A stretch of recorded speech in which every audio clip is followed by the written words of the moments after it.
ফের আক্রান্ত শিক্ষক। এক প্রতিবন্ধী শিক্ষককে মারধরের অভিযোগ তৃণমূলের পঞ্চায়েত সমিতির সদস্যের বিরুদ্ধে। দক্ষিণ চব্বিশ পরগনার ক্যানিংয়ের দাঁড়িয়ার ঘটনা। অভিযোগ, প্রাথমিক স্কুলের শিক্ষক নারায়ণ চন্দ্র গায়েনের নির্মীয়মান বাড়িতে প্রায়ই মদ ও গাঁজার আসর বসাত ক্যানিং ১ নম্বর পঞ্চায়েত সমিতির তৃণমূল সদস্য তাপস সর্দারের ভাই দেবা সর্দার। কিন্তু কয়েকদিন আগে বাড়িটি পাঁচিল দিয়ে ঘিরে ফেলায় তারা সেখানে আর ঢুকতে পারছিল না। এরপর থেকেই বাড়িটিতে বারবার হামলা চালাচ্ছিল দেবা ও তার সঙ্গীরা। গতকাল ওই শিক্ষক তাদের হাতে নাতে ধরে ফেললে তাকে বেধড়ক মারধর করে দেবা ও তার দাদা তাপস সর্দার।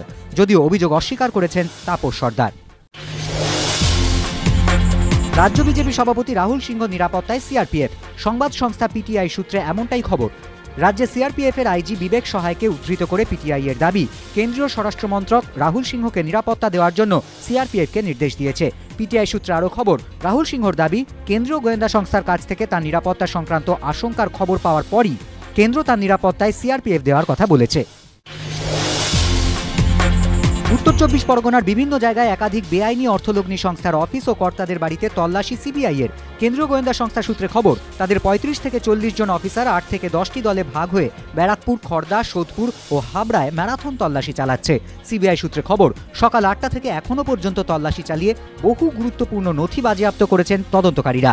সেগুলির মধ্যে বিভিন্ন অর্থলগ্নি সংস্থা ও তার কর্তাদের ব্যাংকের লেনদেন সংক্রান্ত নথি, ক্রেডিট কার্ডও বাজেয়াপ্ত করা হয়েছে। তল্লাশির পাশাপাশি চলছে জিজ্ঞাসাবাদও।